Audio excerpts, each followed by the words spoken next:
बिस्मिल्लाहिर्रहमानिर्रहीम। अस्सलाम वालेकुम। कंटेंट राइटिंग के कोर्स में खुश आमदीद। जैसा कि आप जानते हैं कि हमारा कंटेंट राइटिंग का कोर्स स्टार्ट है। इससे पहले हम कंटेंट राइटिंग के हवाले से 8 वीडियो बना चुके हैं। अगर वो वीडियोस आपने नहीं देखी तो आप इस वीडियो पे मौजूद आई बटन पे क्लिक करके यानी प्लेलिस्ट में जाके वो तमाम वीडियोस वॉच कर सकते हैं। आज हमारा लेक्चर नंबर 9 है। आज का जो हमारा टॉपिक है वो है what is social media content.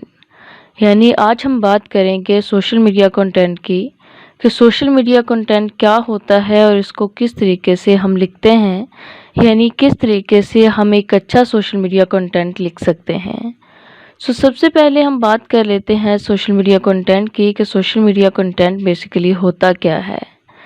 देखिए यहाँ पे आप देख सकते हैं सोशल मीडिया कंटेंट के बारे में कि the content written for a posts and profiles on social media platform like Facebook, Instagram, Twitter and etcetera. यानी वो तमाम कंटेंट जो आपको पोस्ट की सूरत में या टेक्स्ट की सूरत में अपनी प्रोफाइल या किसी भी सोशल मीडिया प्लेटफॉर्म के ऊपर नज़र आता है। ऐसा जो कंटेंट होता है उसे हम कहते हैं सोशल मीडिया कंटेंट।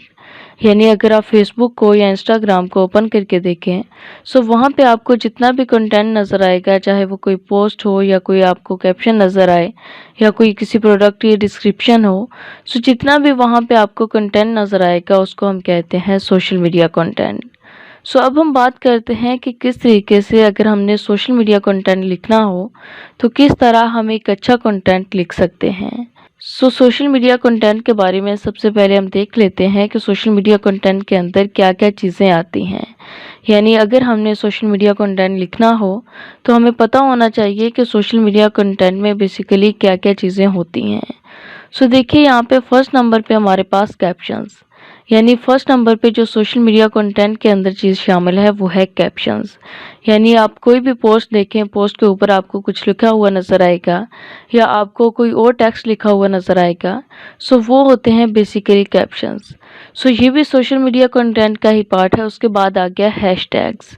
यानी जिस तरीके से हम किसी भी चीज़ को टैग करते हैं, हम वहाँ पे हैशटैग का यूज़ करते हैं। यानी अपनी रैंकिंग को इम्प्रूव करने के लिए हम सोशल मीडिया के ऊपर हैशटैग का यूज़ करते हैं।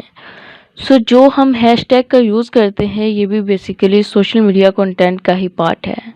उसके बाद आ गया डिस्क्रिप्शन। चाहे वो किसी प्रोडक्ट की डिस्क्रिप्शन लिख रहे हों या किसी और चीज़ की डिस्क्रिप्शन लिख रहे हों, यानी वीडियो की डिस्क्रिप्शन लिख रहे हों, ऐसी जो चीज़ें होती हैं वो भी सोशल मीडिया कंटेंट का ही पार्ट है। यानी वो डिस्क्रिप्शंस जो आपको सोशल मीडिया कंटेंट के ऊपर लिखनी हो, उस डिस्क्रिप्शन को हम सोशल मीडिया कंटेंट का पार्ट कहेंगे। वैसे तो डिस्क्रिप्शन जो राइटिंग होती है यानी प्रोडक्ट डिस्क्रिप्शन राइटिंग होती है, इसकी एक अलग से टाइप होती है। उसके बाद लास्ट में हमारे पास ग्राफिक कंटेंट।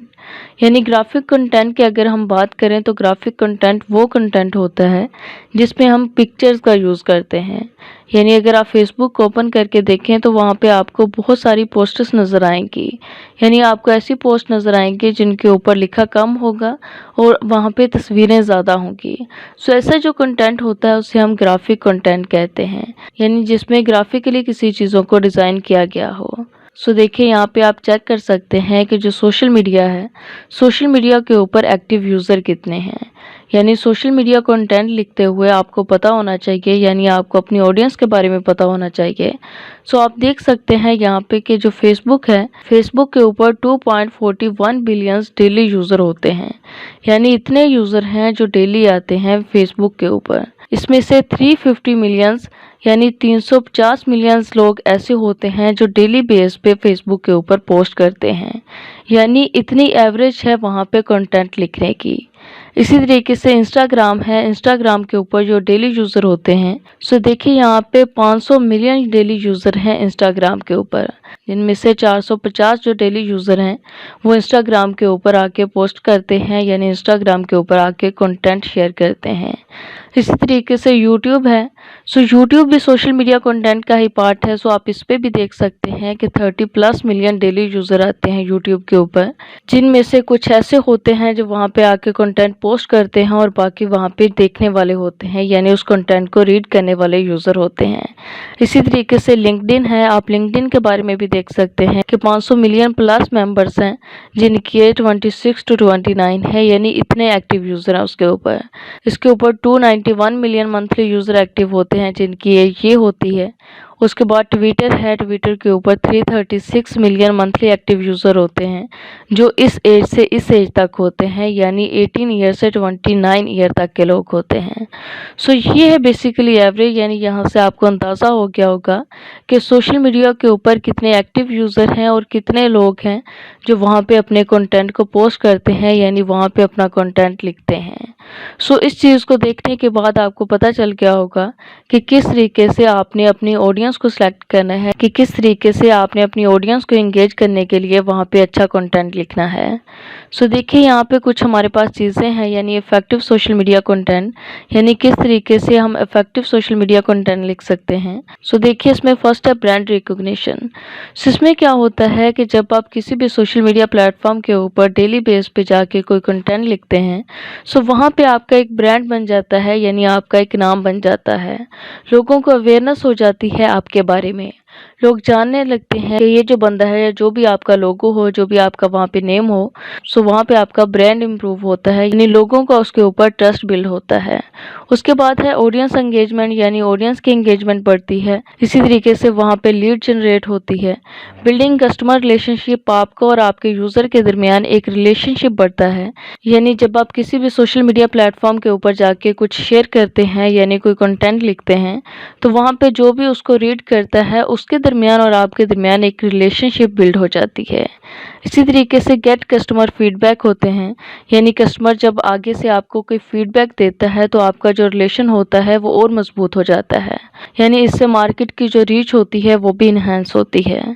सो उसके बाद यहाँ पे हमारे पास वैरायटी ऑफ कंटेंट है, यानी यहाँ पे हमारे पास वो चीज़ें हैं जो हम सोशल मीडिया के ऊपर पोस्ट कर सकते हैं, यानी सोशल मीडिया के ऊपर जो हम कंटेंट लिखते हैं वो इतनी वैरायटी का होता है, यानी इतनी टाइप का होता है।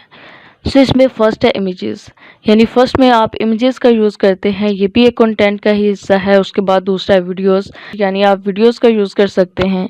उसके बाद तीसरा है गिफ्ट्स, यानी ये फाइल जो होती है आप इसका यूज़ कर सकते हैं, ये भी सोशल मीडिया कंटेंट का ही पार्ट है। उसके बाद आगे स्टोरीज, यानी आप स्टोरीज़ का यूज़ कर सकते हैं, जैसा कि फेसबुक है। फेसबुक के ऊपर एक ऑप्शन होता है स्टोरी का, वहाँ पे आप अपनी कोई भी स्टोरी शेयर कर सकते हैं। इसी तरीके से लाइव स्ट्रीम्स है। सो लाइव स्ट्रीम का जो ऑप्शन है ये भी आपको फेसबुक के अंदर मिल जाएगा। ये ट्विटर के अंदर तो नहीं है, लेकिन फेसबुक के ऊपर आपको मिल जाएगा। सो वहाँ पे आप अपने कंटेंट को शेयर कर सकते हैं लाइव स्ट्रीम के ज़रिए। इसी तरीके से कोट्स वगैरह होती हैं, यानी जो भी मशहूर कोट्स हों आप उनको शेयर कर सकते हैं लोगों के साथ। सो लोग क्या करते हैं कि ऐसी चीज़ों को पढ़ना पसंद करते हैं जिससे उनको कोई फ़ायदा हो। उसके बाद लास्ट में है लिंक्स, यानी आप कोई लिंक प्रोवाइड कर सकते हैं। लाइक अगर आप फेसबुक की बात करें, सो फेसबुक के ऊपर अगर आप कुछ कर रहे हैं, यानी कंटेंट लिख रहे हैं, सो वहाँ पे आप यूट्यूब का लिंक प्रोवाइड कर सकते हैं। यानी इसके अंदर वो तमाम चीज़ें आती हैं कंटेंट के अंदर कि आपने किस तरीके से लोगों को इन्फॉर्मेशन प्रोवाइड करनी है, यानी किस तरीके से आपने वहाँ पे नॉलेज को शेयर करना है। सो उसके लिए यहाँ पे ये चीज़ें होती हैं, इन चीज़ों को यूज़ करके आप अपने कंटेंट को शेयर कर सकते हैं सोशल मीडिया के ऊपर। उसके बाद है हमारे पास हाउ टू राइट, यानी किस तरीके से हमें लिखना होता है ये कंटेंट। सो देखिए इसके अंदर फर्स्ट है हमारे पास कोई कंसाइज कैप्शन। सो आप कैप्शन का यूज़ करके इसमें लिखते हैं, यानी जो भी आपने कैप्शंस लिखने हैं वो आपने बहुत ऑथेंटिक लिखने हैं इसके अंदर। उसके बाद है इजीली डाइजेस्टेबल, यानी आपने ऐसा कंटेंट लिखना है जो आपकी जो ऑडियंस है वो उसको समझ सके, यानी ये नहीं है कि आपने ऐसी वर्डिंग का यूज़ कर दिया कि आपकी ऑडियंस को समझ ही नहीं आ रही। सो वहाँ पे आपने जो भी कंटेंट लिखना है उसको ईजी वर्ड के अंदर लिखना है। उसके बाद है 130 टू 150 कैरेक्टर। यानी सोशल मीडिया के ऊपर ये होता है कि आप जितना लंबा कंटेंट लिखेंगे टेक्स्ट की सूरत में तो लोग उनको नहीं पढ़ना पसंद करते हैं, लोग वहाँ पे शॉर्ट कंटेंट को लाइक करते हैं। सो आपने कोशिश करनी है कि जो भी आप कंटेंट लिख रहे हो वो 130 से 150 के कैरेक्टर के अंदर होना चाहिए। यानी इतना कंटेंट इनफ होता है सोशल मीडिया के ऊपर। उसके बाद include strong call to action, यानी आपने कॉल टू एक्शन प्रोवाइड करना है। यानी कॉल टू एक्शन का मतलब ये होता है कि आप यहाँ पे ये देखें, अगर आप ये करना चाहें, यानी अगर ये करते हुए आप ये भी करना चाहें तो आप इसके ऊपर क्लिक करके वो वॉच कर सकते हैं। यानी अगर हम फेसबुक की बात करें तो फेसबुक के ऊपर अगर आप कोई कंटेंट शेयर कर रहे हैं उसके अंदर आप कॉल टू एक्शन यूज़ कर सकते हैं। यूट्यूब का, यानी अगर आप किसी चीज़ के बारे में मज़ीद इन्फॉर्मेशन लेना चाह रहे हैं तो आप यहाँ पे क्लिक करके यूट्यूब के ऊपर जाके उसको वॉच कर सकते हैं। यानी अपनी ऑडियंस से क्वेश्चन पूछें। सो इससे क्या होगा कि आपके और ऑडियंस के दरमियान एक रिलेशन बिल्ड होगा, यानी वहाँ पे लोग आके उस क्वेश्चन का जवाब देंगे जिससे आपकी रीच बढ़ेगी। इसी तरीके से लिंक टू लैंडिंग पेज, यानी ये भी कॉल टू एक्शन की तरह ही काम करता है कि आप कोई लिंक प्रोवाइड कर सकते हैं कि इस लिंक के ऊपर क्लिक करके आप ये कर सकते हैं, यानी इस लिंक के ऊपर क्लिक करके आप ये इन्फॉर्मेशन ले सकते हैं। तो इस तरह का कोई कंटेंट लिख सकते हैं। उसके बाद है कनेक्ट ऑन अदर प्लेटफॉर्म, यानी एक प्लेटफॉर्म के ऊपर अगर आप कोई चीज़ शेयर कर रहे हैं उसको दूसरे प्लेटफॉर्म के साथ आप कनेक्ट कर सकते हैं। यानी अगर आप कोई चीज़ यहाँ पे शेयर कर रहे हैं उसके अंदर लिंक का यूज़ कर लें ताकि अगर उस लिंक के ऊपर कोई क्लिक करे तो वो कनेक्ट हो सके आपके दूसरे सोशल मीडिया प्लेटफॉर्म के ऊपर। उसके बाद है चेक एंड एडिट, यानी जब इन तमाम चीज़ों को आप करने के बाद लास्ट में बारी आती है चेक करने की। सो आपने लास्ट में चेक करना है कि उसके अंदर कोई मिस्टेक तो नहीं है। सो अगर कोई गलती आपको नज़र आए तो उसको आपने एडिट करना है। उसके बाद लास्ट में यूज़ ग्रामरली। सो ये हमने इसलिए लिखा है कि आप ग्रामरली का यूज़ कर सकते हैं चेक करने के लिए। यानी ग्रामरली एक टूल है जो आपको बता देता है कि आपने जो लिखा है उसके अंदर कौन कौन सी मिस्टेक है। यानी ग्रामर वाइज जितनी भी आपकी गलतियां होती हैं उनको वो देखता है, चेक करता है। चेक करने के बाद आपको बता देता है कि यहाँ पे ये गलती है, इस तरीके से आप इसको ठीक कर सकते हैं। सो इस तरीके से आप ग्रामरली का यूज़ कर सकते हैं। सो आई होप कि आपको समझ आ गई होगी सोशल मीडिया कंटेंट के बारे में। ये बहुत ही इजी होता है, यानी इसके अंदर कुछ आपने करना नहीं, बल्कि ज़्यादातर जो इसके ऊपर कंटेंट होता है वो इन्हीं चीज़ों के अंदर आ रहा होता है। यानी इन्हीं चीज़ों को आपने फॉलो करना होता है। अगर इन तमाम चीज़ों को फॉलो करके आप अपना कोई भी कंटेंट लिखेंगे तो आप एक अच्छा सोशल मीडिया कंटेंट लिख सकेंगे। सो आई होप कि ये वीडियो आपको अच्छी लगी होगी। अगर इससे रिलेटेड आपका कोई क्वेश्चन हो या कहीं से किसी चीज़ की समझ ना आई हो सो आप कमेंट सेक्शन में टाइप करके हमसे पूछ सकते हैं। Thanks for watching, best of luck.